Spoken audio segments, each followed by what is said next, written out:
Queen is dead. Long live the queen. She's dead. Big news right now. Is this a distraction? Is what do you mean is it a distraction? She was fucking old. And she was 96. I mean, it should be My expected. grandmother talks about like her coronation. She like remembers her coronation. Yeah. It was like 60 years ago or some shit. Do you think the Queen was a lizard person? I'm gonna go with no on that one. Okay. All right. Did lizard people die?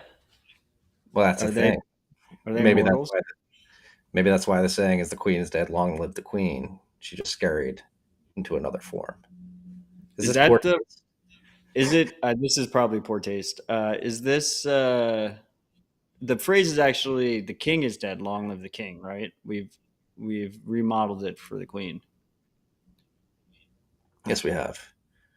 Um, What I really want to talk so- about, Marty, is you've been on fire on Twitter, and I know you're watching your two sons by yourself. So, like in my head, I've just been imagining you holding one son in one hand, one son in the other, and then juggling your phone so you can send out the angry ESG tweets. yeah. Well, been a very good morning. My thank God, my sons have been angels this morning, and I was particularly worried because my oldest had a bit of a rough afternoon yesterday, so I didn't know if that was going to roll into today. But yeah, we had a good breakfast time. So I had the Macro Voices podcast on in the background during breakfast, and while my oldest was eating and my youngest was napping, yeah, I sent out some tweets about that Macro Voices episode with Brent Johnson. Really good episode, and it was hilarious because I was writing the tweet thread for that, the first tweet for that, which is basically if you listen to the episode, they talk about the dollar milkshake theory and the fact that the euro, the yen, and all these other currencies are beginning to falter, and that will lead to a stronger dollar. And I thought the conversation around that was particularly good, so I decided to write a tweet because towards the end of that part of the conversation, they're basically getting at. They didn't say it explicitly.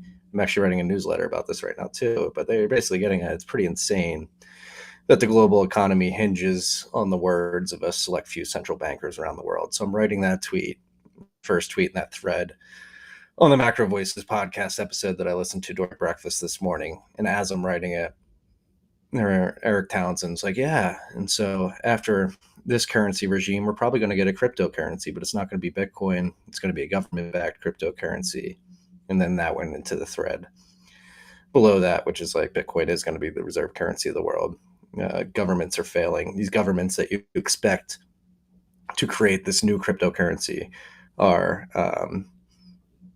failing in real time. To think that people are going to just adopt their CBDC in mass is stupid. Bitcoin is a step function improvement from a monetary policy perspective and a technology perspective. It's better settlement layer, it's better payments network, and it's better currency overall. And the fact that it's distributed and decentralized, cannot be controlled by any of these idiotic psychopathic governments or central banks is a plus. So that tweet thread went out during breakfast. And then yeah, I did have my youngest in my hand when I was sending out the you can fuck off, President Biden. So, so my visualization was correct. Yes, yes. Marty, do you think what is going to use more energy next week? Bitcoin mining or the Queen's funeral? Bitcoin mining by far. Finally, bullish. Very bullish. No, no, this the so obviously we're talking about the what was that even? Just a statement from the administration, What? essentially Oh, saying, well, so Biden did a executive order to look into Bitcoin mining, and this report was the product of that executive order. So it was the White House that put out the report. mm-hmm, yeah. And we talked about this when he issued the executive order Yeah, because earlier a in lot the of year. people were freaking out about the executive order, but we were like, it's just saying that they want to look into it. Yeah, and they looked into it, and whoever was looking into it had some terrible sources. I believe they cited Digiconomist, that dude Van Weers, whatever his name is, from the Dutch central bank, 50 times in the paper. They also cited the Moores et al. Paper, both of which have been both sources have been sufficiently and thoroughly debunked. I don't want to use the word debunked because they've been proven to be utterly and catastrophically wrong in their assessment of Bitcoin mining as an industry. And it's just hilarious to see that these are these sources that the Biden administration, the White House, is using to basically throw shade at the Bitcoin mining industry. Yeah, I mean, the digital economist stuff has been circulating for almost 6 years now, or something like that, probably. Yeah, Um, I think someone exposed that he has ties to central banks in some way, yeah. The but they they've basically been proven wrong multiple times, and they intentionally just never um, update their processes or calculations or metrics or whatever you want to call it. yeah, particularly around like the amount of energy it takes to send a Bitcoin transaction. It's Yeah, like they do that ridiculous calculation or whatever, where they like take the full POW for a single transaction. A yeah, single transaction is more energy than the whole nation of Portugal. I yeah. will say, Where Digital Economist is more bullish on Bitcoin than Marty is, though. no, I'm we're gonna use 80% of the world's energy now. You know, I asked Adam. I had Adam back on Dispatch, and I asked him the question. The question. All the freaks know the question. And he came in. Well, first he gave me like a really intelligent, insightful, nuanced answer without a percent, and then I put him on the spot, and he said definitely under five, way under 5%. And I just want to say that even I don't have the gall of calling Adam back a bear, so I did not call him a bear. He's the only person who can respond that way that doesn't get the bear treatment. That's a shame. You shouldn't cower to authority. You should not cower, even if it's Adam back, even if he's cited in the white paper. But yeah, no, it's good to see that Adam back's on my side on this. It's we're gonna have All I some. can say is good thing the White House didn't ask me for a quote. Yeah, or me. I just gave my quotes on us. But before we'll dive further into this particular story, but let's get to Clark's dashboard. Current price of Bitcoin is $19,206. Above 19K, was floating below it yesterday and a bit earlier today. One cuck buck's going to get you 5,207 sats. Current market capitalization is 367.7 billion cuck bucks. We are block height 753,119. We have a difficulty adjustment in 792 blocks right now. That is estimated to be an upward adjustment, but relatively flat, upwards of 0.2%. Blocks have been coming in at 9 minutes and 58 seconds since the last adjustment, which is interesting. That's fallen a bit in recent days. It was as high as like 5% a few days ago. So I think All the miners turned off for pay respect to the Queen. that or they got spooked by Biden's executive order research findings, or hash price was dipping below 8 cents per terahash per day earlier this week. So it's getting tough out there for miners. I mean, we're basically at all-time high hash rate, and the price of Bitcoin is low if anyone hasn't noticed. So squeeze, Yeah, squeeze, squeeze. is it low? If you would have told me, if you would have told 2015 Marty that we would consider $19,200 Bitcoin a low price, I'd be like, whoa, I bullish. mean, my point is, last time it was at all-time high hash, it was 3x higher price, right? Yeah, it's true. There are currently 7,698 transactions in Clark's mempool. One sat per byte fees are getting through if you're willing to wait a day. Samurai unspent capacity is 5,575.56 Bitcoin, or 107.1 million cuck bucks. Did you guys talk about Liquid? Yeah, of course. we've been discussing this. I think stable coins on Liquid make more sense than stable coins on Lightning. Well, I'm a notorious stablecoins on Lightning bear, so I think stablecoins on Tron make more sense than stablecoins on Lightning, but that's just me. Are you stable coins on Liquid, neutral, bearish, bullish, indifferent? Well, we talked about it at length. I mean, liquid adoption is just doesn't seem like it's been much of anything. So it's kind of interesting to see if that adoption does pick up. Did you see? I Adam had an interesting point that for the average sovereign Bitcoin user, there's obviously a trade off using Liquid. That Liquid's federated. You can think of it like a multi-sig custodian. Um, so if you use Liquid, you're taking additional custodial risk, right? Yeah, But for traders, it's actually reduced custodial risk because traders are used to using a fully custodial platform with a single custodian. So the custodial risk is reduced because it's federated out, it's multi-sig. So it seems like their focus has been making the ideal chain for traders. And if you go on top of that, stable coins, particularly the most common stable coins, which are literally just a centralized company holding assets that you're trusting the centralized company to be backing the stable coin, you already have custodial risk with them. You already have, censorship risk with them. So using it on top of liquid doesn't really add any additional risk. And that's also why I say using stable coins on something like Tron doesn't really add any additional risk, because ultimately you're trusting Tether, you're trusting Circle or whoever. You're not really trusting the chain for that security. yeah, and I mean, as always, we should caveat this with stable coins are inherently unstable because they're representative of inherently unstable fiat currencies, and then they're Bitcoin issued by is third a parties. stable coin. Yeah, but Lisa Nighet had a really interesting thread yesterday about Liquid, particularly, and the We lack of talked about that a adoption. little bit.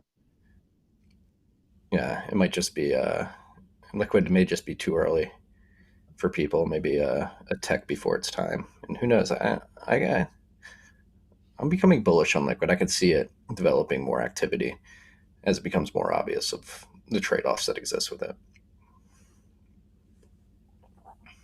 Okay, I'm not going to put you on the spot on that statement, but Okay, it's a thank you. bold statement. Well, I think ultimately what it comes down to is Blockstream is a company filled with extremely talented engineers, and they're not as talented when it comes to building products for end consumers and marketing and narratives and messaging and whatnot. I'm sorry if this is a weird angle for my face, Carlos. I had to bring it inside because it was just way too windy outside. It would have been a disruption. Should I back up a little bit? You guys still hear me? You look Standing fine. up too. Don't listen to Okay. Carlos. You look fine. Yeah. But yeah, back to the White House's executive order research findings. Yeah, I mean, considering the sources that they cited in the piece, climate and energy implications of crypto assets in the United States, uh, they're not sending their best. Number one, it's either they're not sending their best or they're intentionally trying to muddy the water to make Bitcoin look bad, particularly Bitcoin mining, so that they can find an excuse to curb its adoption and proliferation in the United States. Because if you have any sense of how Bitcoin mining actually works, the sources they cited are completely off base and completely wrong, objectively wrong, with how they're calculating Bitcoin's energy usage and its effects on the markets. We should give props where props are due. In the research report, they did cite that mining using stranded natural gas is a net benefit because it prevents methane leak. But that was the only positive thing I think they wrote in this report. What are your thoughts? I mean, I think this report is mostly incompetence, not malintent. There's probably a little bit of there's probably a little bit of malintent involved, but I think it's mostly incompetence. Yeah. What do you think? Do you think the attacks?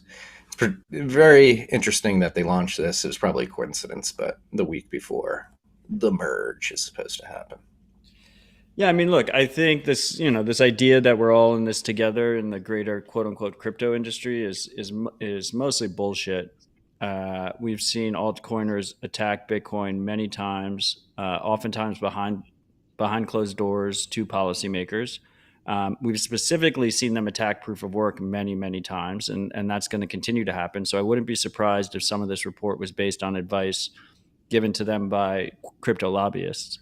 Um, so, I mean, that aspect doesn't surprise me. I think, first of all, nobody should be surprised about governments going after Bitcoin and going after Bitcoin mining. This is an assumption that people should assume the worst case scenario here and prepare accordingly.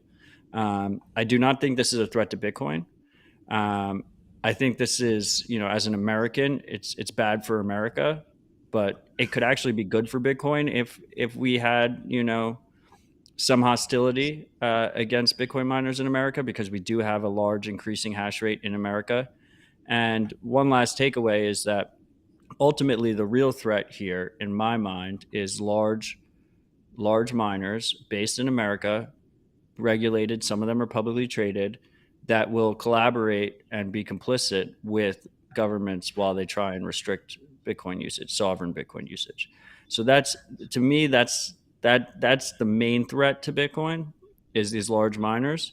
And so when you start to go down that rabbit hole, I mean, I know this is probably a little bit controversial of a statement, but when you go down that rabbit hole, if there are not well thought out restrictions placed on large Bitcoin mining farms in America, that actually reduces that risk.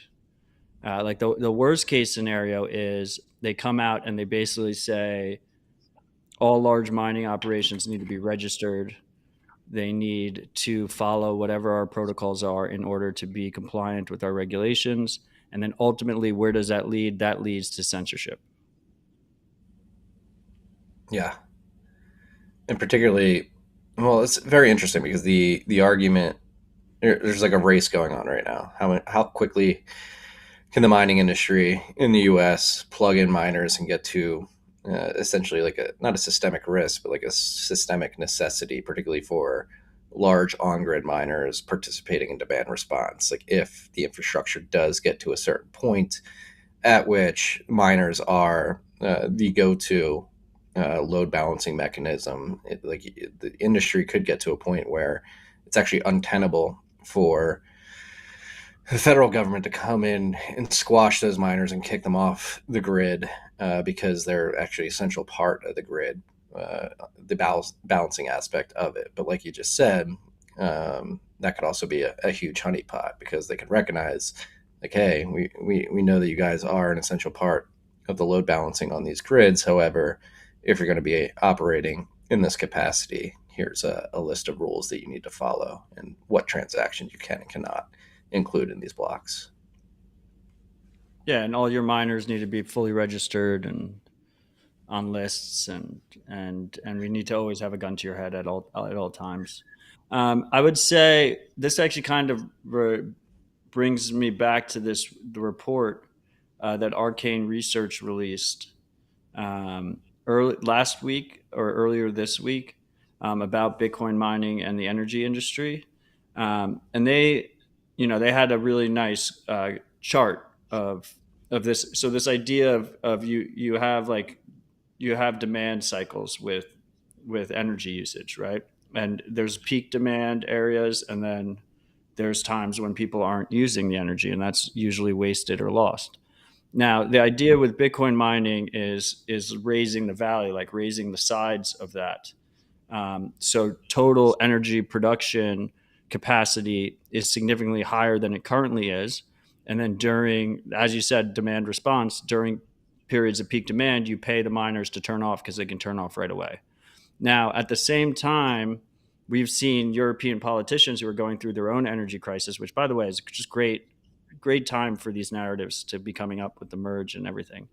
And they're talking about this outdated idea of just reducing consumption at peak times, trying to lower that curve rather than raising the valley, right?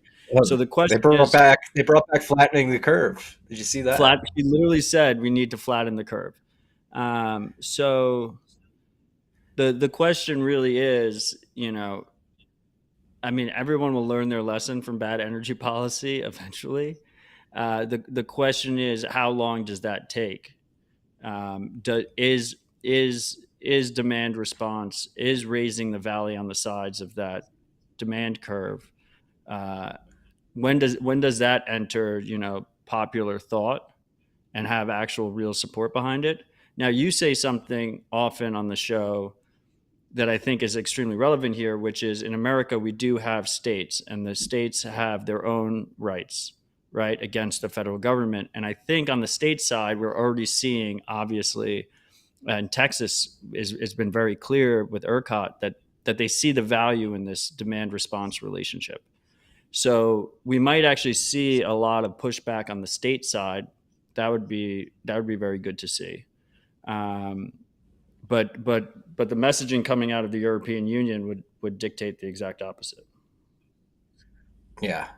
Well, and I think this was part of my energy consumption thread today, or the point I'm trying to get across with that thread, which you just brought up, is like how much pain do these governments need to go through? How bad does the energy crisis need to get before they pivot on energy policy and begin to enact smarter policy? And I think that's we need to flip the framing. Like, we cannot wait for these politicians. Like, the first tweet in that thread about the White House research report was, we need to stop catering to politicians at the federal level and get them to like Bitcoin and start catering to the individuals who are being subjugated by the federal government, and really drive home the importance of Bitcoin from a monetary perspective, from a network perspective, and from an energy renaissance perspective. And to that point, when it comes to when will these politicians begin to turn the tides of their energy policy and enact smarter policy, it comes down to individuals demanding it and essentially opting out and saying, "Hey, we're not going along with this anymore." And this, I mean, there's obviously the research report dropping today's incited some very lively conversations of Bitcoin mining circles, some of which I'm a part of in some of these chats, and I think there's still in the mining industry particularly this notion that we need to play ball with the federal government and the regulators. And again, one thing we have to realize here is that we are fighting for freedom in the digital age. Where like it is obvious that the productive central planners are ruining the world, and particularly via energy policy. And at some point, as individuals, we need to stand up and say, we're not doing this anymore. We're not letting you subject us to tyranny and suffering. We need to take the fucking bull by the horns and just begin openly negging these regulators. Because like, how long are we going to sit here and watch this freight train of terrible energy policy just come straight at us and not move off the track? Like, at some point, individuals need to act, need to stand up and say, no, we're not doing this. I mean, look at California. They've decommissioned nuclear power plants. They've decommissioned natural gas power plants. Looks like they're going to elongate Diablo Canyon power plant.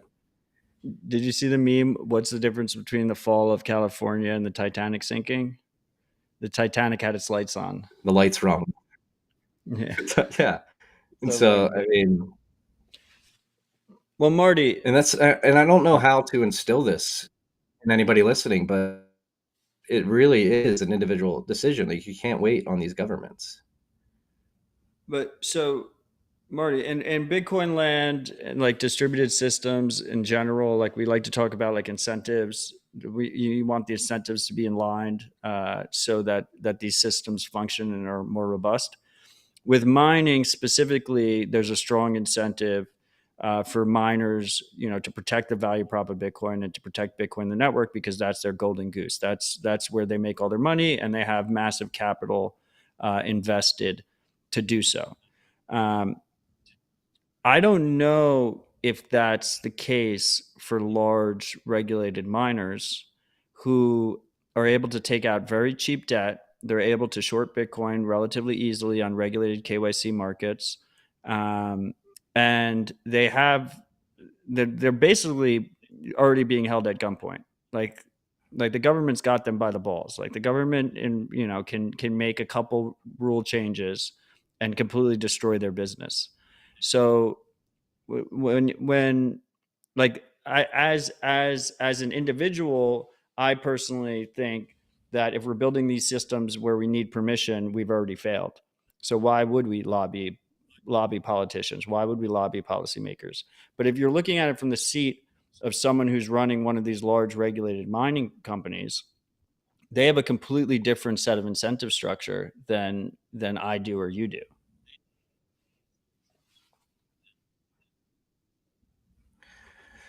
Do they though? Because you mentioned the fact that they can take out cheap debt and short Bitcoin, and let's say the intent of that, like, is, I mean, it sounds like the intent of that would be to kill Bitcoin, or No, at I'm least saying get they it to can a point hedge. where it's insignificant.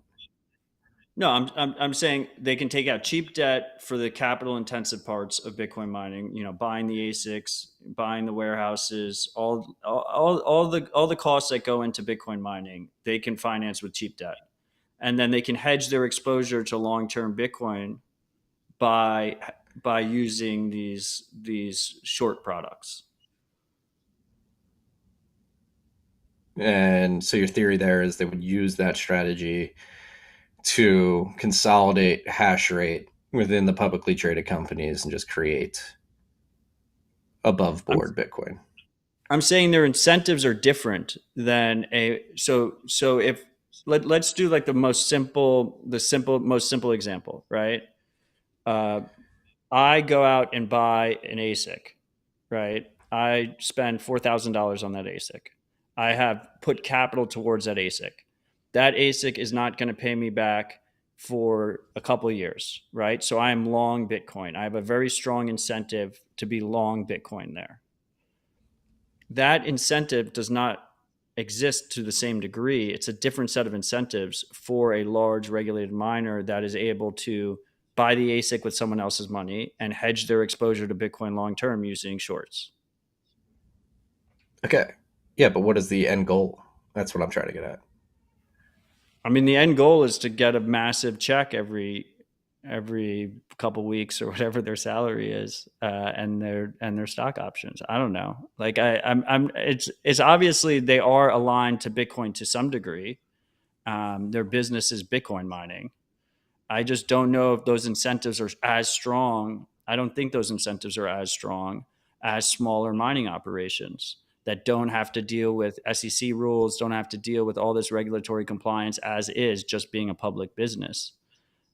So like I have sympathy for the large miners that are trying to get ahead of it on a policy side, because they know in their head, most of them, the smart ones know that them and their shareholders will probably bend the knee if necessary to save their business. And that would be the worst case scenario for me, would be, 40% of the hash rate or 35% of the hash rate bending the knee to governments. Yeah, but as soon as you bet, like, again, so like that's first order effect. But if you think through like second, third order effect, by bending the knee, they're essentially destroying the value prop of Bitcoin in the first place. And so I think It's short term talk versus about long term. incentives. If they do, well, yeah, I mean, well, if you're a publicly traded company, hopefully you have long term vision and long term goal to drive value to shareholders. And so I think they're actually there. Would you agree that there's also an argument for corporate civil disobedience? I sit on the board of a publicly traded company, and I can say confidently that a lot of people at Cathedra are feels like driven to bring about sound money and cheap, abundant energy in a way in which uh, aligns the incentives of freedom and liberty in the digital age, none of which is being provided by the governments that are subjugating people these days. So at some like, so this is again, and this is like sort of the crux of what I've been trying to get at this morning, and in this rambly rant right now is that we are hitting like push is coming to shove. Like as individuals, whether you're an individual in the private sector, um, that's mining Bitcoin, or even an individual working at a publicly traded company, like we need to stand up for what we believe is right. You cannot be bullied by these incompetent, unproductive losers anymore. Like, is there no possibility of corporate civil disobedience in your mind? I mean, I would love to see some corporate disobedience. Well, how do you Um, start it? You got to start these conversations. You got to start instilling these thoughts in these people's minds. Like, hey, stop but letting yourself get bullied. You're providing the service at the end of the day. You're building out the industry. You're actually providing consumers with utility and with the end products, not these regulators or these governments that are trying to stop you from doing what you're doing. and I will You have say, you have the leverage, as we're finding now in Europe.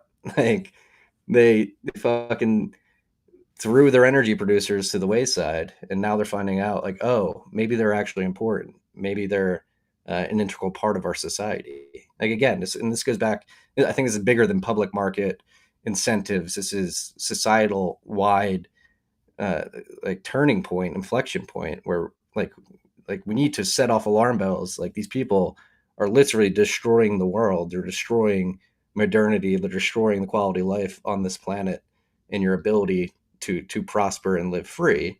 Like whether you're in the private sector or the public sector, there's all individuals make up those sectors with their own self interest. Like your self interest are being attacked in a unprecedented way right now, and like the time to stand up and begin talking out against this and just ignoring, like it all comes down to action, human action. You had the ability to say yes, I will do this, or no, I won't do this. There may be consequences, but at a certain point, if enough people say no, I'm not doing this, there's nothing the government can do to stop that tide that's moving against them. It's risky, it's scary, it's heavy, but it has to happen at some point, or we end up in the gulags. there's a handful of public miners that could easily be compelled to shut down their operations if they do not comply. And I would like to see corporate disobedience, civil disobedience, but I am a little bit. From an optics perspective, if they want to do that, make them do it. Make them, if you're a ride, if you're a core, if you're a marathon, make them come to your property and force you by the threat of gun to turn off your operations, get it on video, and highlight how asinine it is. I We need to this get to rem- that point. It's like if you want us to turn off, come bring your guns. Come bring your guns and look stupid and show up to our property and look like a tyrant and do it. Because imagine if they said turn off and somebody didn't, and they were literally forced to show up to somebody's property with tanks, like fucking like Waco moment. Like they're how not going stupid. to. It reminds me of the exchanges all adding KYC and bending the knee immediately. Yes, And and and are we there just go? was there was a Marty who was saying, let's see some civil disobedience from these exchanges, and it never materialized. So We not um, learn from that? look, it'd be great, dude. I would love to have a pet unicorn, but I just don't expect. I know, I know. We know you're the realist. I'm the idealist. This is the way the show works. I would Yeah, love to see. I And like, if I don't want to. I'm not like trying to like rag on large mining ops. Like there are operators that we're already seeing take positive forward-looking steps. And a perfect example of that is Foundry, largest mining pool in the world, um, one of the favorite homes of large regulated miners, funding Stratum V2 research, right? And that's a very positive step to trying to unbundle the single point of vulnerability that comes with censorship pressure that's on pool operators. That alone is probably getting Stratum V2 to a point where it's stable and robust and out there, particularly with the transaction selection, actually the block creation part of it, will probably be more effective in this situation than any policy lobbying or anything like that that can be done. So there are operators that are paying attention to this type of thing. Um, but I do wonder how quick that can turn for a lot of these large miners. Yeah, it could easily turn very quickly. Because if you look at 2016, most of the exchanges didn't have KYC. I remember on Reddit, it was like whenever an exchange added KYC, people would flip out, say, I'm never going to use it again. This exchange is my favorite exchange. Bittrex is never going to add KYC. Poloniex is never going to add KYC. And then they all added fucking KYC or got crushed. Central points of Yeah. failure. Yeah. But again, really digging into the social atmosphere of today, like I think now compared to 2016, like governments are literally failing in real time globally. And so is this an opportunity from a timing perspective? Is the timing ripe for people to stand up and say, hey, you guys are fucking literally everything up. We're not going to let you fuck this up. Like, is there a timing aspect to this in terms of confidence and trust in these central authorities, particularly the federal government? Yeah, I mean, I think that the major difference is that states are starting to really flex their rights. Yeah. Um, but I mean, I don't think Texas necessarily got to the point. The Texas government got to the point where they realized the value of all of this on their own. Like there was probably lobbying that was done in the background to educate them and bring them on board. Oh, yeah. I know many of the people who are doing it.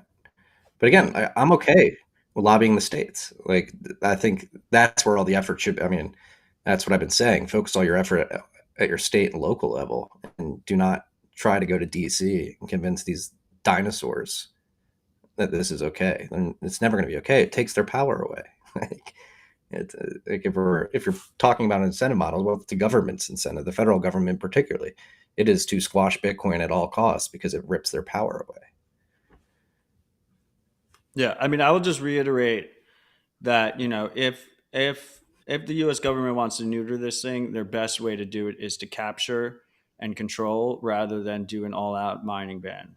If there was an all-out ban, um, that would be a better of two scenarios there. Yeah. Yeah. The covert overtaking of the network Yeah, instead of the overt shutdown. it doesn't even And have to this be is, that covert. yeah.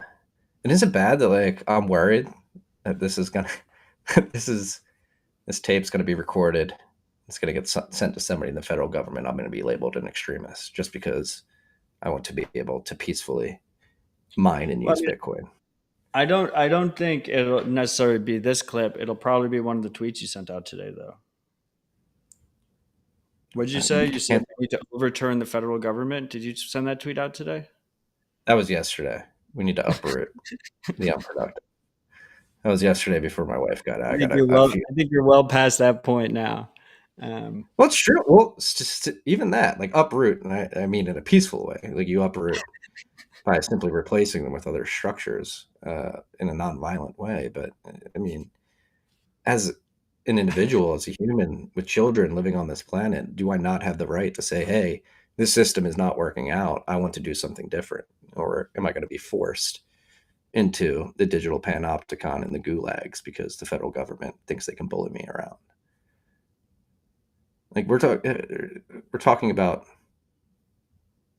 governments putting humanity, particularly in the Western world, in such a precarious position that Europe, Western Europe, the the cornerstone, the roots of Western civilization, is not going to have electricity this winter. People are going to die because they're cold. People are going to die because they're hungry. Like, why do I not have the ability to say, hey, I think this is wrong. We need to do something different without fear of being labeled an extremist? This is how upside down our world has gotten to.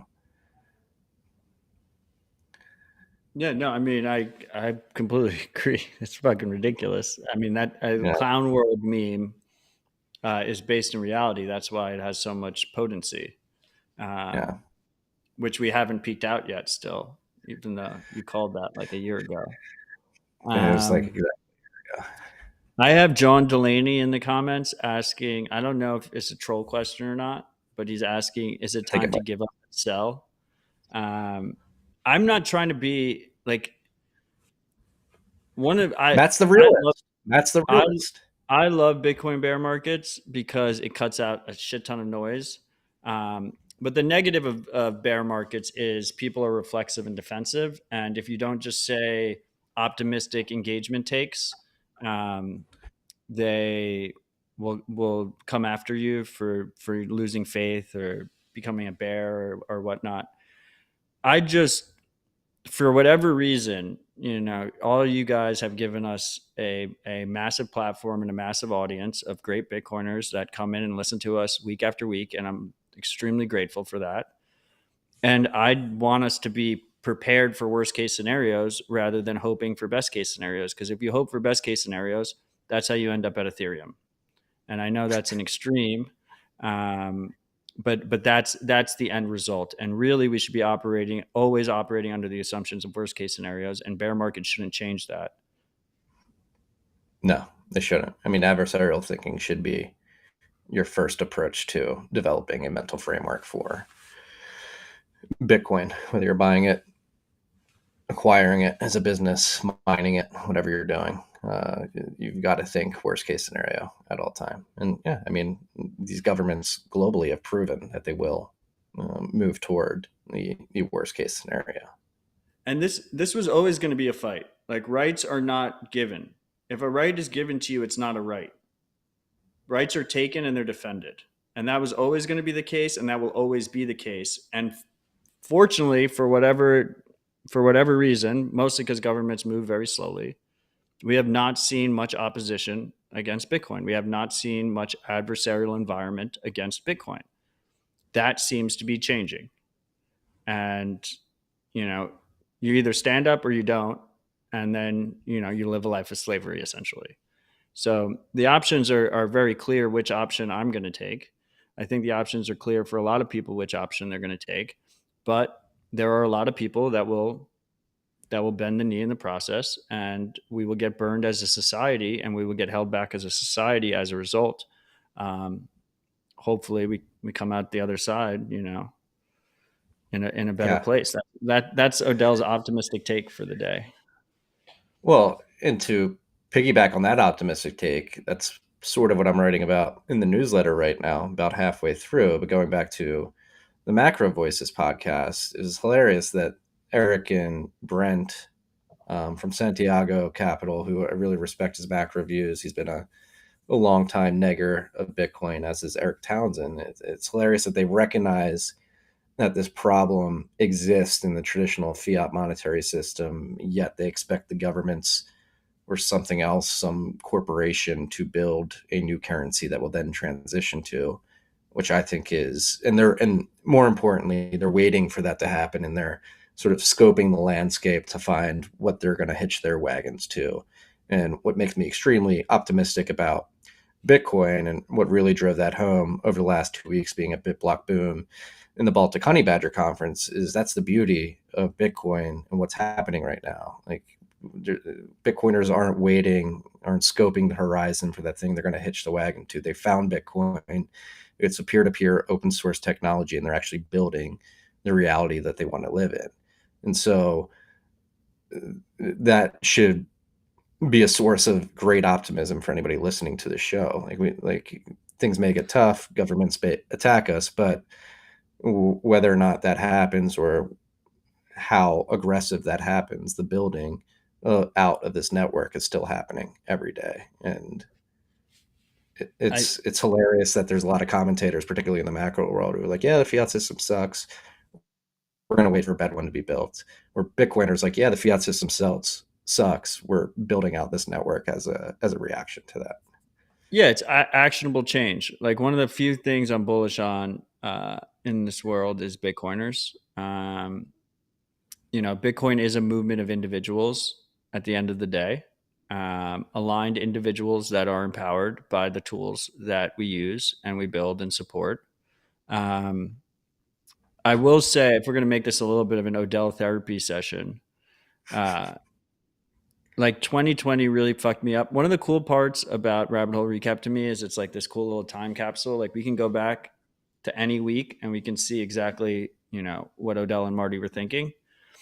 Um, and we did that all throughout 2020. I have this cursed tweet, Marty, in 2019, where Hong Kong was uprising. Right, there was protests in Hong Kong. They seemed to be going really well, and I tweeted out "bullish on humanity, rise up," and that was like December 2019.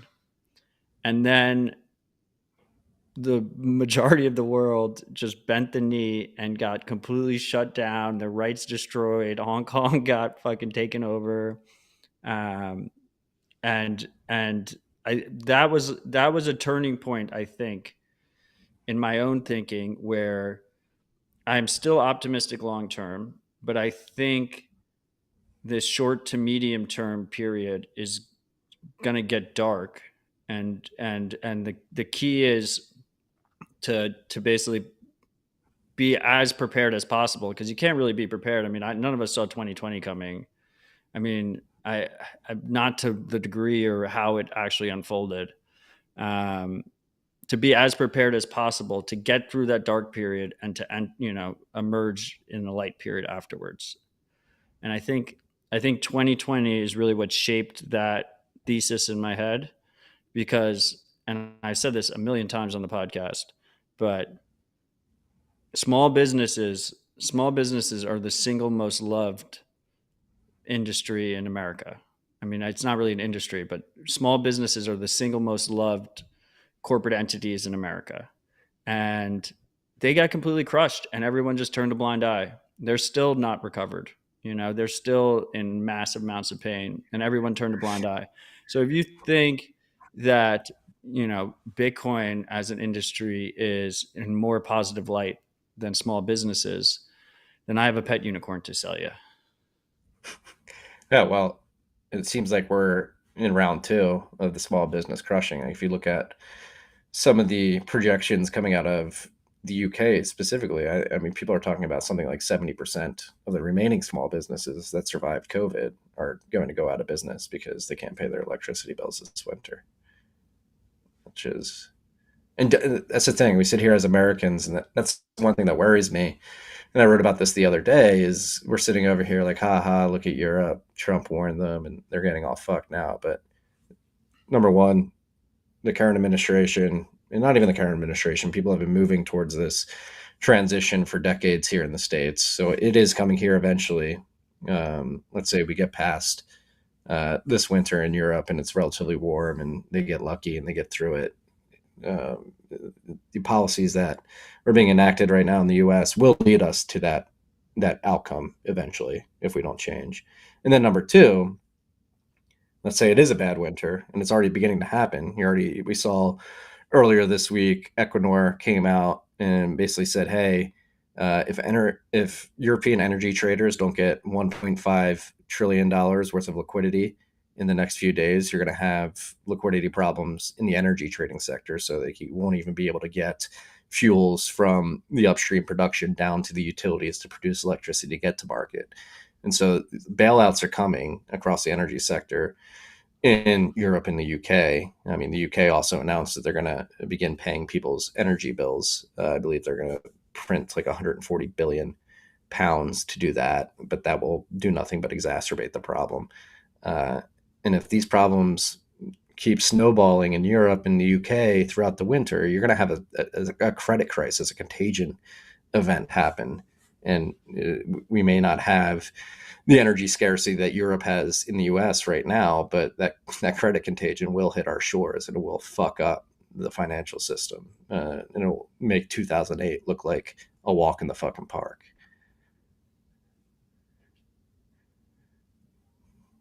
It's heavy right now, freaks. Do we have anything? Yeah, I mean, it's gonna be a long winter. Yeah.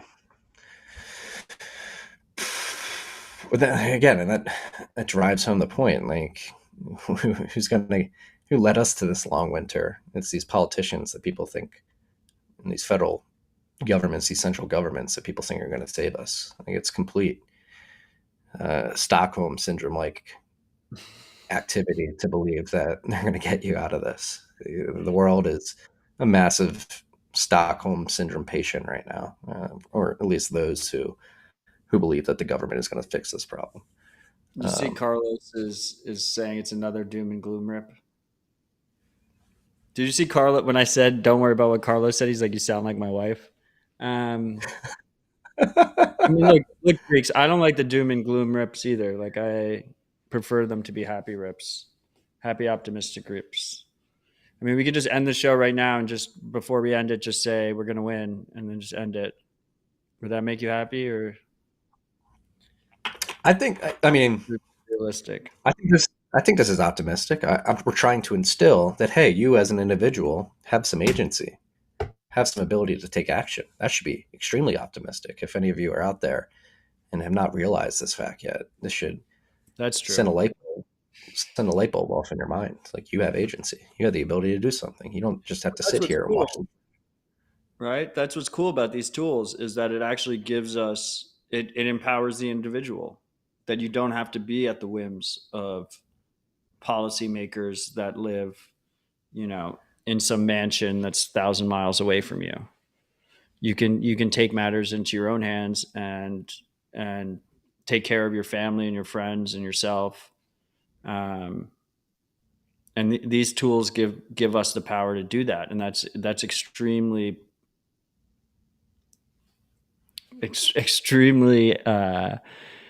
not like it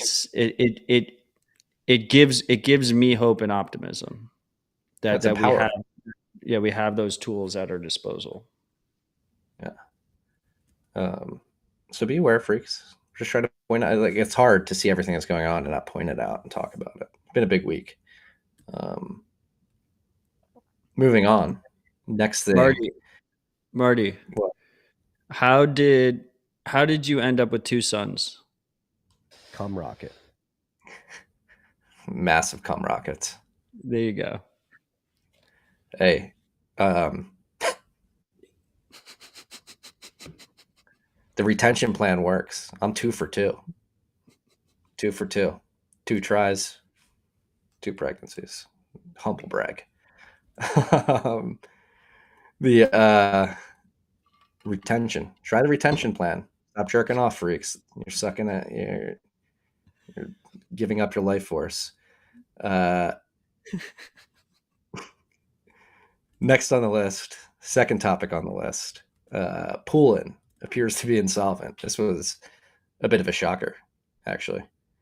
So they came They've out been with this around weird. forever, man. They have 10% of the hash. Well, they did. What's their current hash rate? Did it drop off a cliff? Yeah, last I saw yesterday, at least 40% of the hash rate on that pool left rather quickly. Smart. Uh, so it seems like, and there was also people doing some chain analytics. It seems like they have like 3,500 Bitcoin in their wallet, so they should be able to do payouts. And I have confirmed with individuals who are using Poolin that they have successfully been able to move Bitcoin out of the pool and into their own wallets they control. But yeah, it seems that Poolin did some bad treasury management on the back end.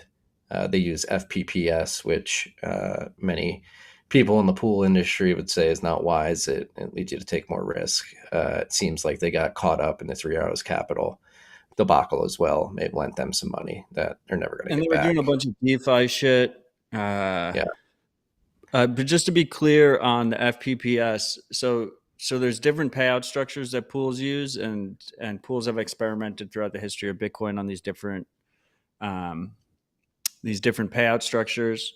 Uh, FPPS is essentially high level. What that does is the mining pool takes on additional risk, and the individual miners have reduced risk because the mining pool pays you out on your expected payout, regardless of luck, like regardless of the actual mining rewards that pool gets. It also has this incentive where it incentivizes pool hopping, moving between pools, rather than staying with a pool long term. So presumably they were using that I guess, to attract individual miners to use their pool. Um, but it has these negative. It adds additional risk. It adds additional risk to the pool operator at the end of the day. But that's probably not Yeah. why they're insolvent. It's probably because of the 3 Arrows stuff and DeFi and all this other shit. And Yeah. they haven't said they're insolvent. We're just kind of reading between the lines. They said withdrawals are frozen. They said no fees. They said we're switching to a new payout structure. So all lines point to them having solvency issues. Um, but yeah, Yeah. I think they may have specifically halted ETH withdrawals. Like I said, I know a couple miners who were able to withdraw Bitcoin yesterday. but Um, and they, was it newly mined Bitcoin? Because like the way their release was released was they're like anything you have past, we're going to pay that out slowly over time. But because they still want miners on their pool, so they're like mhm. if starting today, anything you mine going forward, I think starting September 6th is what they said. Anything you do mining going forward will pay out normally. You can just withdraw right away because they still want people mining. And they also had another thing that points to insolvency, which was like you get zero fees so everyone that mines with them gets zero fees until December. But if you keep over a certain amount of Bitcoin or ETH in your custodial wallet with them, then you get zero fees for the whole year. So you always see these types of structures um, when a firm is having solvency issues. Yeah. So, Anon source here.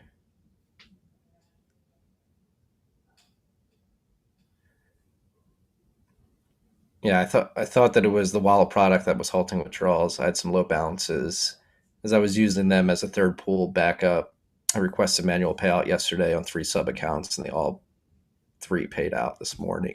That's So I'd interesting. imagine, yeah. So I'd imagine, So maybe since it they was, are sold. It's a weird move though on that part. Um, yeah, we have FTB, our ride or die freak and resident Tesla shill in the comments, saying that most pools are FPPS. Brains is not. Um, is that the case? I wasn't aware of that. yeah. Brains uses like FP LNS or NLS. Let me see. PPLNS. PPLNS, that's what it is. Um, is it PPLNS? Um, Somebody in the chat saved me here, but They're uh, all agreeing that it's PPLNS in the chat. yeah, But I didn't PPLNS. realize, what does Foundry use? Someone in the chat tell us what Foundry uses. I don't think they use FPPS. Because I actually was talking with somebody from Foundry yesterday, and he was like, "This is why you don't use FPPS." So I'd assume they're not using it. If he was if he was saying if he was shitting on it.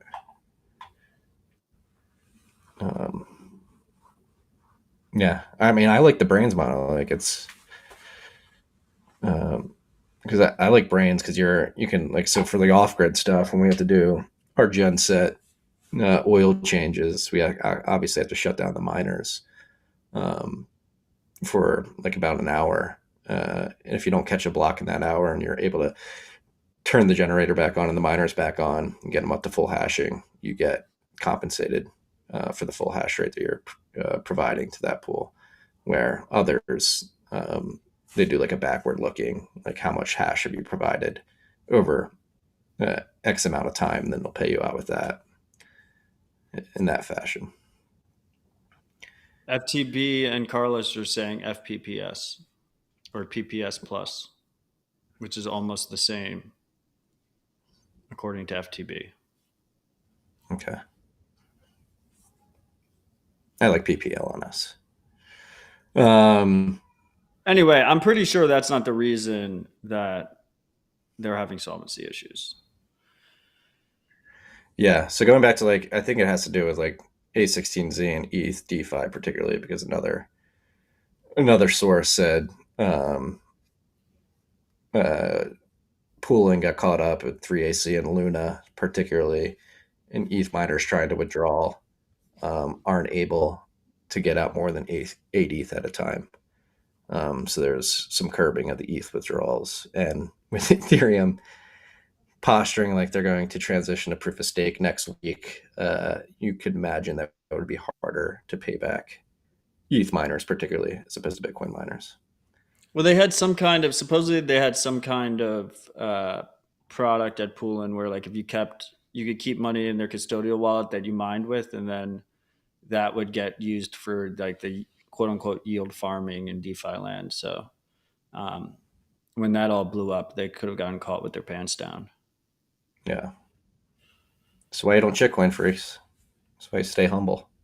Well, At the anyway, pool guys, there was some FUD associated with this. Just obviously, like this is not an issue for Bitcoin the network or Bitcoin the protocol. They were a large miner. They've been around for a while. They did have 10% of the hash, but miners could easily switch. This is another reminder why you should not keep large amounts in your mining pool wallet. That is a custodial wallet. A lot of these pools offer auto withdrawals. Consider using that, or at least manually withdrawing often to reduce the risk. This is a threat to the individual miners who chose to use that pool. Yeah. No, again, it should be acutely highlighted that this is part of the beauty of Bitcoin mining, particularly. Miners can, in a moment's notice, switch their hash. So, as we saw yesterday with a bunch of hash leaving pool, and people reacted to news of their alleged insolvency and moved their hash rate to other pools, so they're able to exit that system quickly. And if we're comparing this to proof of stake and the merge, that's simply not the case. You have to wait a considerable amount of time before you can move your funds from a particular staking entity.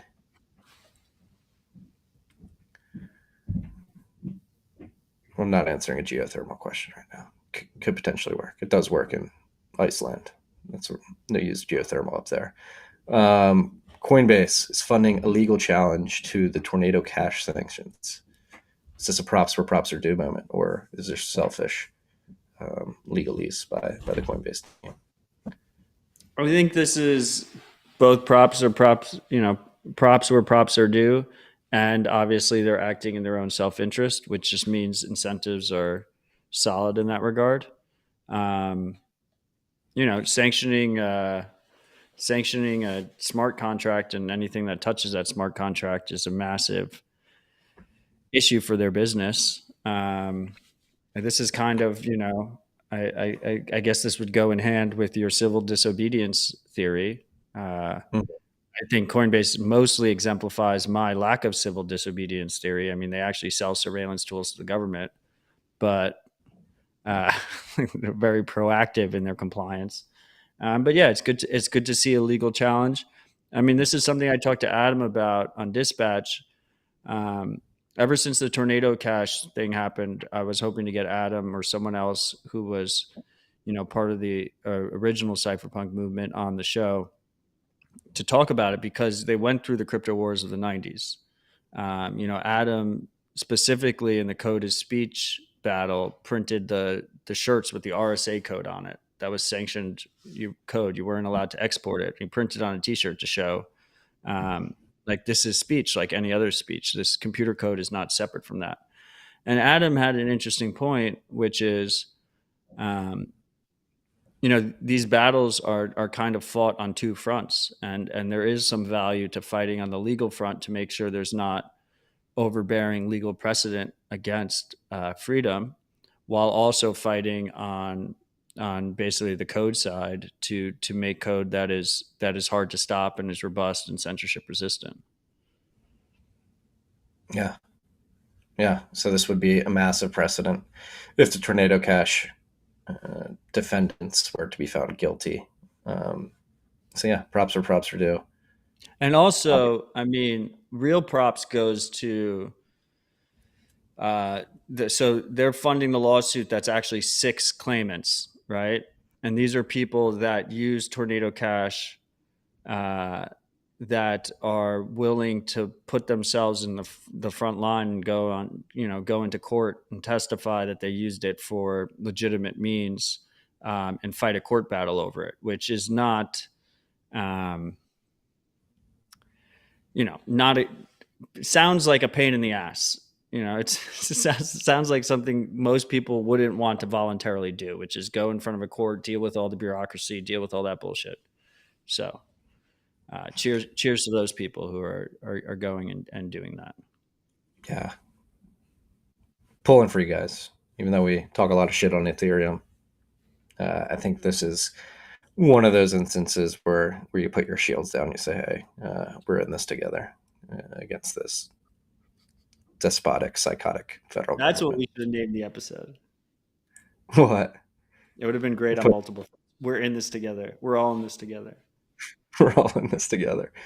Next on the list, another thing just to saber rattle and poke the monolithic U.S. government. Russia has officially made it legal to use cryptocurrency for international trade, and so obviously, Bitcoin being a peer-to-peer distributed cash system that is an inherent settlement and payments layer of the internet, it can route around the sanctions that have been thrust on Russia by the Western world. And it seems like this is a signal from Russia, like, hey, if you're going to cut us off, we'll go use this apolitical settlement layer, settlement system in Bitcoin. And obviously, I think other cryptocurrencies will be used as well.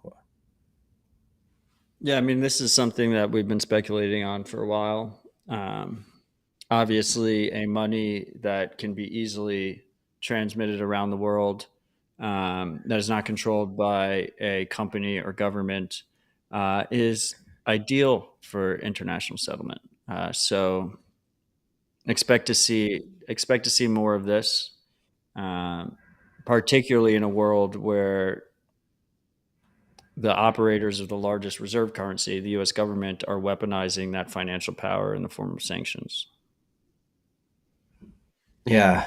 And it's, while we're on this tip, it was very, God, all of our institutions are so fucked here in the United States. But so that's another big news topic we know on the news, on the list, this week, is the fact that Russia has decided, like, hey, we're not going to send Europe gas anymore, which is part of the chaos, part of what's driving the chaos that's happening over there right now.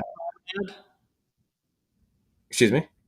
Did you see that Gazprom ad where it was like ice age in Europe? Yeah, that was. Yeah. So first Russia. And that's classic Putin. First, he was like, "Oh, there's an oil leak, so we're not the gas isn't flowing." And then they basically came out and they were like, "Nah, we're just until you guys remove the price caps, until you remove the sanctions, you're not getting anything." Yeah, it was the price cap specifically that he mentioned, and yeah, I just thought it was so two-faced. The media ran with that. The White House press secretary, whatever. Forget her name, Jean-Pierre something. They came out and they're like Putin is weaponizing his natural gas. Like, this is terrible. He's despotic. But it's like, yeah, you fucking idiots. You weaponized the monetary system and confiscated his FX reserves. Like, do you think he's not going to react?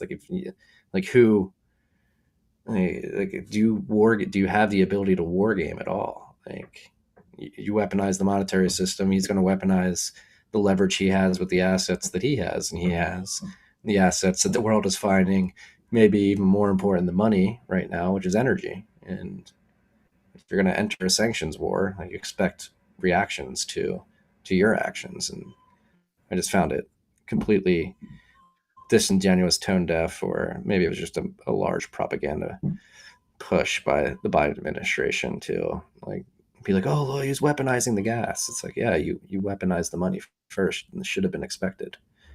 And this is not to, like, try to legitimize anything Putin's doing in Ukraine or anything like that. It's just simple, objective, 30,000 foot view of war games. Like, the shit is going to happen. Indeed. I put a very positive story next, though. HRF, it's 325,000 to Bitcoin development. I believe this was 8 grants, correct? That went out. Indeed. Yeah, 8 donations. So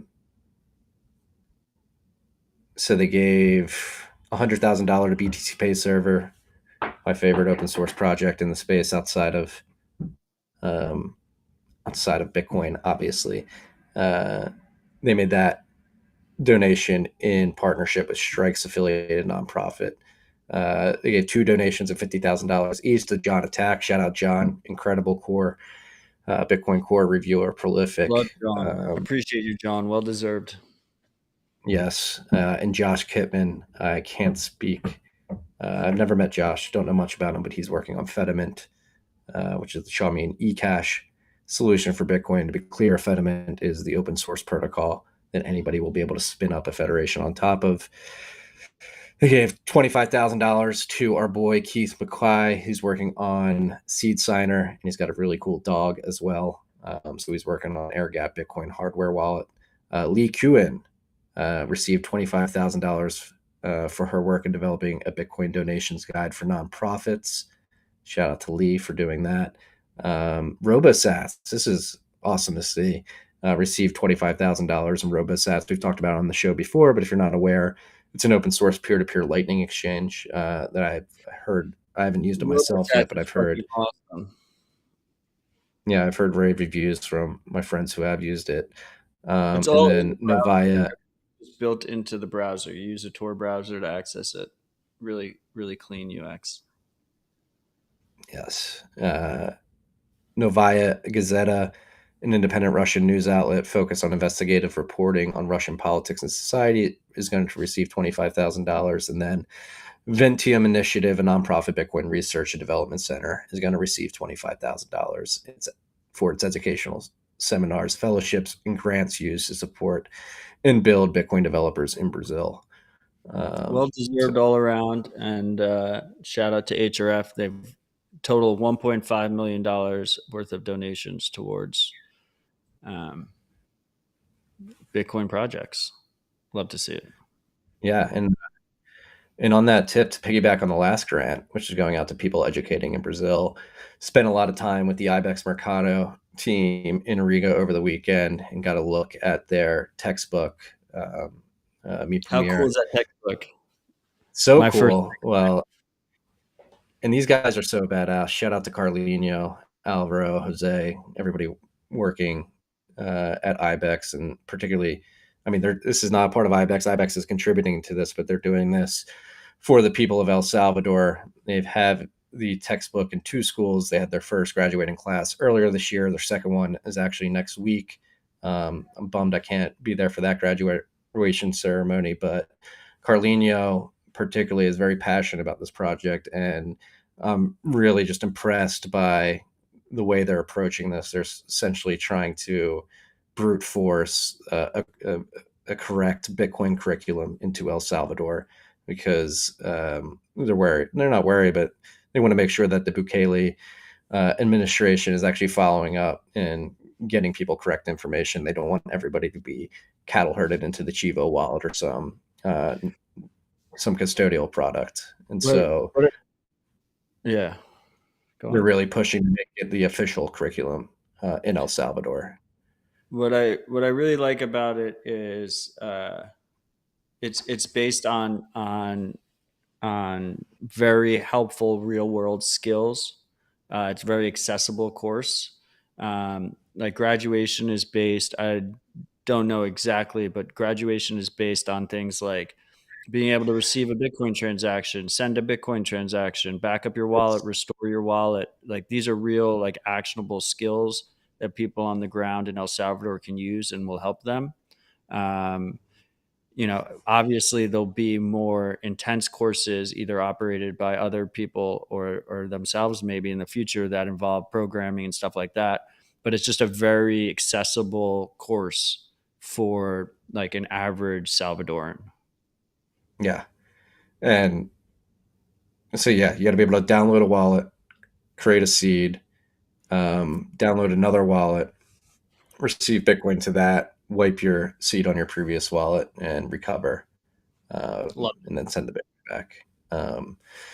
And no, I mean, I don't want to say it's ballsy, but like I really love what they're doing because Carlino was showing me like in the textbook, they have like not anti El Salvadoran government, but just simply like anti government um, commentary in there, particularly around governments managing of monetary systems historically. And so, like, if they actually do get this through as the official curriculum for learning about Bitcoin in El Salvador, you got to give massive props to Bukele. And Carlino was telling me that he has been following up Bukele on some of his promises, particularly the initiative to get 1.3 million laptops into the hand of students in El Salvador. He was saying that it seems like every week that they're doing the Bitcoin course, a couple more students are showing up with laptops that have been issued by the government. So it seems like they're actually getting technology into the hands of El Salvadorans as well. And yeah, so there's a big push with that laptop. It has like an official digital library of all the state mandated courses you can take, and the team at IBEX and the people developing that course are really pushing for that to get instituted as the official course that the government gets out. And again, if that does become the official course, that makes me extremely bullish on the Bukele administration and their triteness in actually trying to do something massive here and actually free their citizens and allow them to live in a free country. And that's one thing Carlino said. If you're going down to El Salvador and you come into contact with a government, um, somebody working for the government there, pressure them like, hey, have you gotten your diploma yet? Is this going to be the course? Well, Which anyway, is huge interesting. shout out to them. Love the initiative. Yeah, how does that very anti-government in the beginning, and now like, hey, Bukele, like this government could be good. Is any Well, government good? I don't. I mean, specifically in terms of monetary policy, El Salvador doesn't have their own currency. They use the U.S. currency. So um, I don't really think of if there's parts of the textbook talking about the governments are routinely horrible at managing currencies. Um, that's not really a uh, A knock criticism on or all. critique of the Salvadoran government. Yeah, I mean, the reason they're using the U.S. dollar is because they were horrible at managing the currency previously, but not of the current regime, at least. no.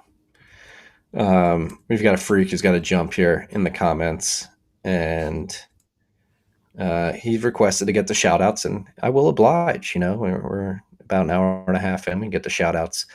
We got two this week. Hey, Marty and Matt, the San Diego Bitcoiners meetup is teaming up with a new 501c3 called Bitcoin Shaka Bra, founded by a solid sovereign Diegan named Jake Sutley. On Saturday, September 10th at 9 a.m., so that is in 2 days, we will be meeting up at Ocean Beach for a couple hours of giving back to our community with beach cleanup. Love this. Big fan of beach cleanups. Clean your beaches, freaks. This is what true environmentalists do. You don't fucking scream on the internet about needing to transition to green energy. They actually go and clean up their beaches. You know, keyboard warrior, get out and clean your fucking beach. We've been so shout out to the San Diego Bitcoiners meetup.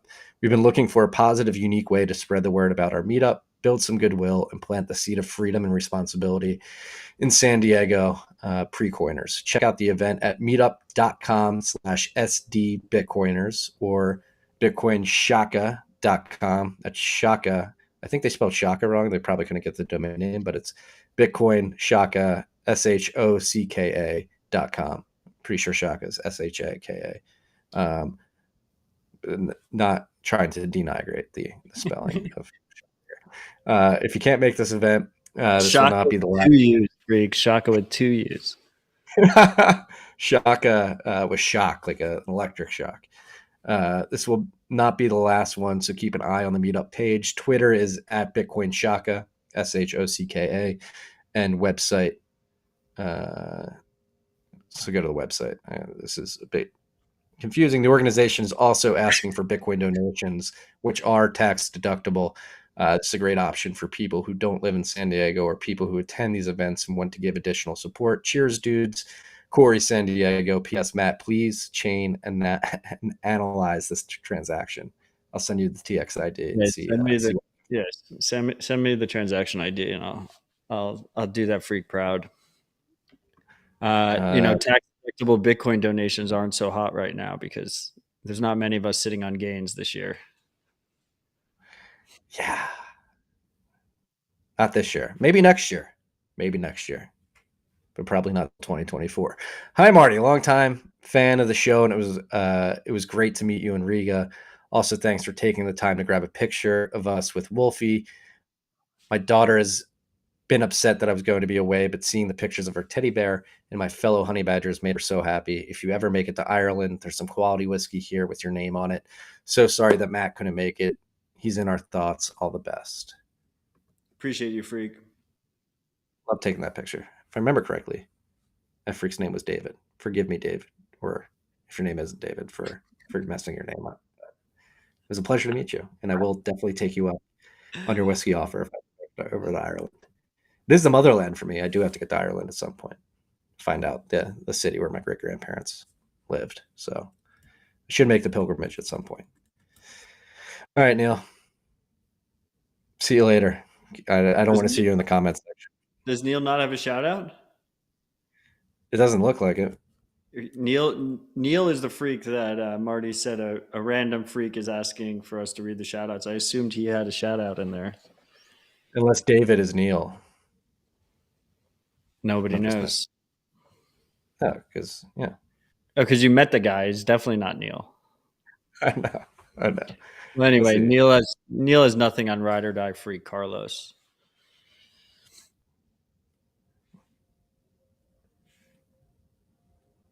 Are we going to read the boost now, or are we going to wait? We'll wait. We got software updates. We will be reading the boost from this app when we get to them. We'll come back to the topic above it too. Fountain version 0.4.8 has been released. I downloaded it this morning or updated it this morning, and it is true what they're saying. The boosts are faster, and you can clip faster. So that's good to see. Freaks. Zeus version 0.6.6 has been released. Boosts aren't faster. They just hide it in the background while the boosts are going on. But from a UX point of view, they're faster. Yes. Like they don't make you wait for the boost to go out while you're in the screen, which is a nice UX improvement. You buried the lead though. I think the cooler change here is they now in-app have a ranking of which shows and which episodes have been boosted the most and which boosts are the highest across the app. So 3 different charts, which is a very interesting concept to me because instead of ranking systems that are based on whatever metrics that are used, these are real value metrics. So it's how much money the audience thought this show was worth is how they're ranked in the app, which is really, really cool concept. Yeah. And this show, Rabbit Hole Recap, thank you freaks for boosting. We love all your support, but we've been perennially number 2 behind the Podcasting 2.0 show. I just thought I'd point that out. I appreciate you, Creeks. It really does mean a lot. Keeps me going. It would When be Doom cool. Odell wakes up in the morning, right after I tell myself to stay humble, I think of you all. Yeah, so it would be cool to see the show at number 1 at some point. I'm not saying that you have to boost. I'm saying it would be cool. Fuck with you, freaks. Like I said, Zeus version 0.6.6 has been released. They have reproducible builds, which is cool to see. I think this was the big update here. Reproducible builds is a way to ensure that that you're downloading the right code and it's actually secure. They're working on that. Carl Dong is working on that in Bitcoin Core, so it's cool to see Zeus starting that trend at the wallet layer. If you want to know for certain that you're actually downloading good software, reproducible builds allow you to do that. So shout out to the Zeus team. Evan, if you're out there, miss you, bro. This month in Bitcoin privacy is out, August 2022. Janine got it out pretty quick this month. So there are about 12 stories, 1, 2, 3, 4, 5, 6, 7, 8, 9, 10, 13 stories that are May, June, and July. So it's actually isn't August, but it's May, June, and July. Just got a massive update for that. If you want to check out this month in privacy, go check that out in Bitcoin privacy. And now we're back to the list. That was software updates. The Australian feds have formed a unit dedicated to tracking and seizing Bitcoin. So our Australian freaks, many of whom I met in Austin and in Riga, your government seems to hate you. And this article's paywalled, so I can't read the whole thing. Have anything to add to this, Matt? We lost Matt. Matt disappeared. I'm up here like looking at my tab. Can't see it. But yeah, Australian freaks, your government hates you. They won't let you leave that island. They want to label you as a criminal if you're using Bitcoin, and so they've got a special team that they spun up.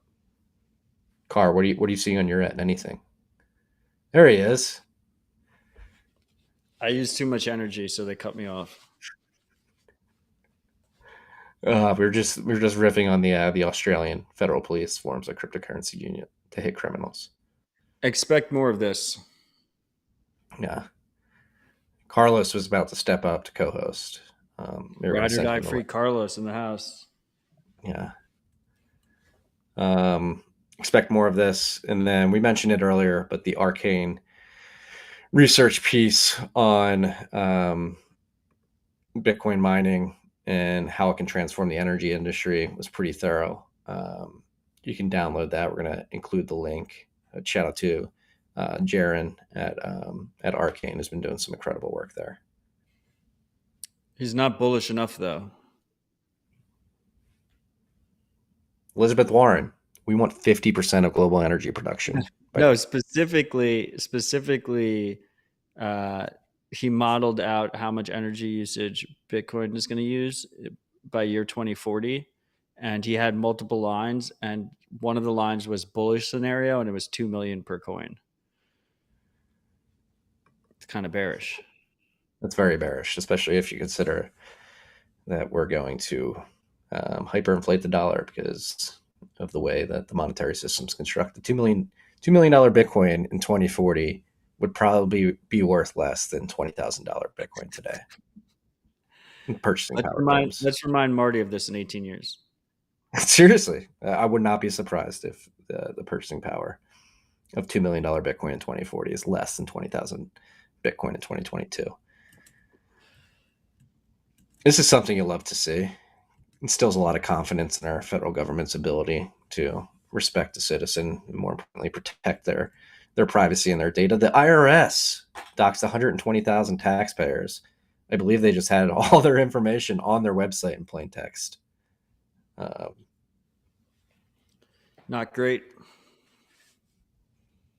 Yeah, the data from Form 990T, which is often required for people with individual retirement accounts who earn certain types of business income within those retirement plans, typically includes people whose IRAs are invested in master limited partnerships, real estate. So these are very wealthy individuals. The Disclosure. Yeah, I mean, look, at some point, governments need to start balancing. I mean, who even knows? Like, pet unicorn shit again. Governments need to start realizing that there needs to be a balance between them attempting to control the population by as much surveillance as possible versus putting their country and their people at risk because all this information is inevitably stored insecurely and is going to be compromised by people that want to see harm to us. So this is why, to me, individual privacy should be treated as a national security issue because ultimately, if we're surveilling our populace, not only are you putting those individuals at risk, you're putting your whole country at risk. Is what you're doing. Yeah. And so disclosures included names, contact information, and financial information about income within those IRAs. The IRS and Treasury Department blamed a human coding error that happened last year when Form 990T began to be electronically filed. The non-public data was mistakenly included with the public data, and all of it was available for searching and downloading on the agency's website. I mean, just I don't want to just be stereotypical Marty right now, but like, do we live in a free country? The data are from Form 990T. Like, look how fucking complex our tax system is, which is often required for people with individual retirement accounts who earn certain types of business income within those retirement plans. So, like, just erected this chaotic, complex, not complex, complicated tax structure and thrust it on U.S. citizens. Form 990T. Like, that sounds like just like they think you're literally an input in a computer. Like all these, we do not live in a free country. That's what somebody I said earlier today. Like again, the framing. Like we have to break people out of the red versus blue framing, where they're fighting with each other. That's what the politicians want. That's what the federal government wants. Is that you thinking if you're a Republican that the Democrats are the problem. If you're a Democrat, the Republicans are the problem. At the end of the day, meet the new boss, same as the old boss. The federal government is the problem. And you are being subjugated by these people. You have to fill out a Form 990T if you decide to put some of your income in a retirement account. Like you are a subject that is forced to fill out all these forms and hand over your tithe to a government that goes and spends it on unreliable energy infrastructure and bombing people halfway around the world.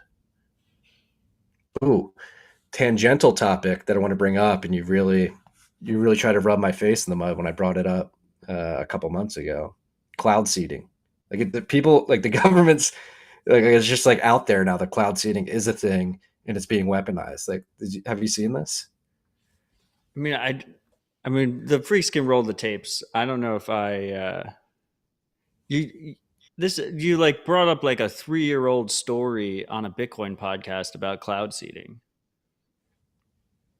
Yeah, but I was just like to highlight that these We're governments. like, oh, floods are happening, and here is a 3-year-old clip from the news of That reported cloud just, seeding. just trying to highlight that cloud seeding exists and it has been used, So why and did you people bring it admitted up? it. And they're like actively like Pakistan. I don't know if you've seen it. They've had crazy floods over there, and like the the government like that's attacking. I don't know who it is exactly, but like they're they're openly like admitting like yeah we're cloud seed attacking Pakistan right now. They have like I believe like 1/3 of the population in Pakistan right now is experiencing flooding conditions, I mean, like biblical level. China was doing a lot of cloud seeding before the Olympics. Yeah, They were like actively talking about it too. yeah. So the government will manipulate the weather. Is Carr Should just we pulling allow up it? random articles now, or are you sending them to him? I'm not sending them to him. Cars running with it.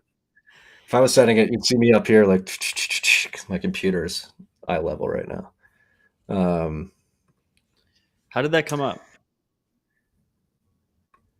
We were talking about the IRS. form. Oh yeah, your Next, government, like you're a subject. You're just a subject. You're subjugated. Like these governments are so evil that they'll fucking manipulate the weather and create biblical floods to drown you out. It's pretty insane. This is not good to see. You are a subject in India too.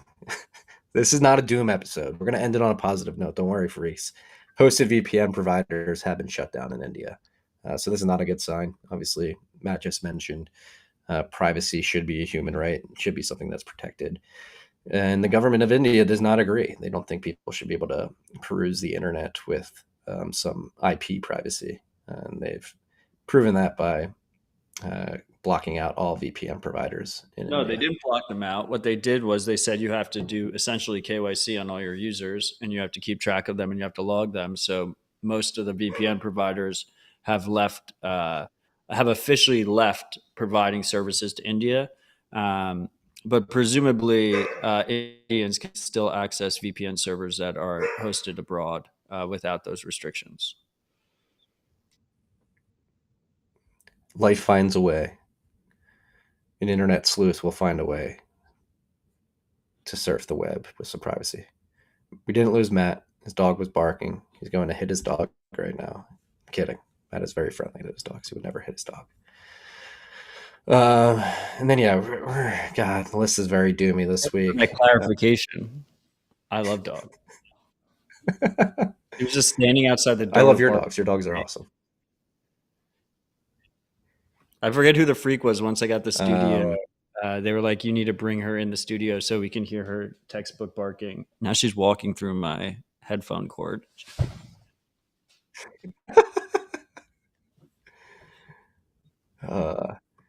Last but not least on the list, and we'll riff at the end with some more positive notes. Don't worry, freaks. There's a tech tool that's offering police mass surveillance on a budget. So local law enforcement agencies from suburban Southern California to rural North Carolina have been using an obscure cell phone tracking tool at times without search warrants. That gives them the power to follow people's movements months back in time. I think this is the creepiest thing. They can just go way back in time and track where you were going. It's called fog reveal. Without a warrant, very cheaply. So this is, we've talked about this before on the podcast many times.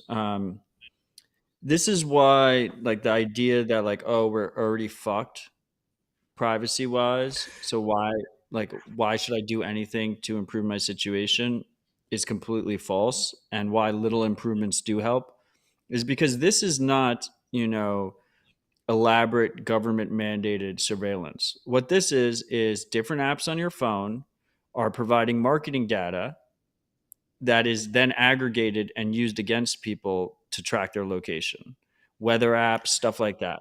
So little improvements you can make, even if you don't go as full as installing Calyx OS or Graphene and using a de-Googled phone, an improvement as simple as scrolling down on your iPhone and turning off the location permission when you're not using the location permission significantly helps you.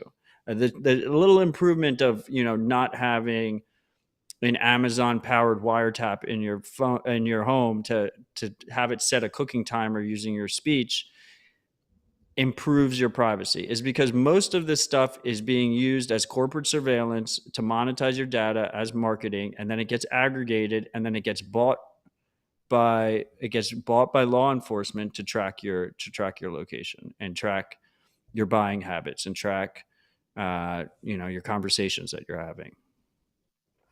Yeah. Beware, freaks. With this fog reveal, they have access to hundreds of billions of data points on 210 million mobile phones. So that's 2/3 of the US population. Pretty much everybody. Like, how many adults do we have in America? The total population is around like 350 million, but that includes children. Yeah. So beware. I got some of my data. Any government officials listening to this, listen. I just want to live free. Can I complain? Would you agree? Some of the actions you've taken in recent years, decades, has led us to a pretty bad situation. Is it wrong to complain about that? Is it un-American?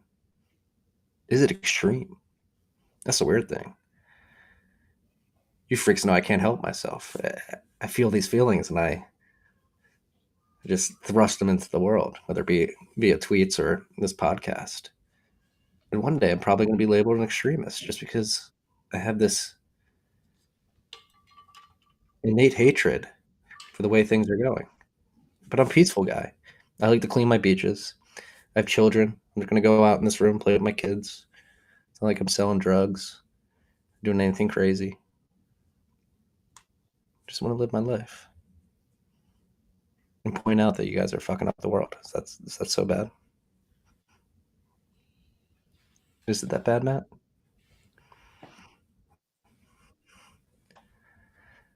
It's not an extremist position to believe in freedom.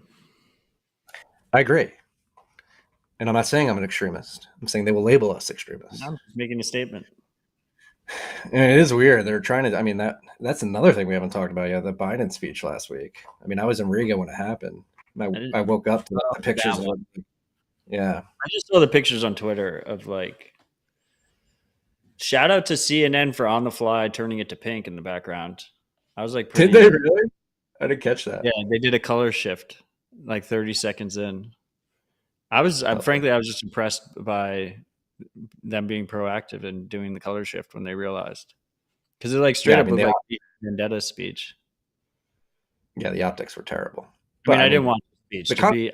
I literally just saw Twitter. Twitter went crazy about it. So the No Jenna guys covered it earlier this week, and like, I mean, the content of it is essentially like if you're a MAGA Republican, so it's not even like the voters. I think they're signaling out particular politicians that are trying to that have a MAGA tilt, if you will. Just saying, called them extremist and attacks on our democracy. It's just like, hey, I might not agree with like 100% of what the MAGA bros are saying, what these politicians want, but to go as far as like label them extremist and pretend like they're going to tear down the edifice of our quote unquote democracy or our country is like, it's really scary rhetoric. And that's why I feel the way I do right now, because the rhetoric coming out of the federal government is quite scary.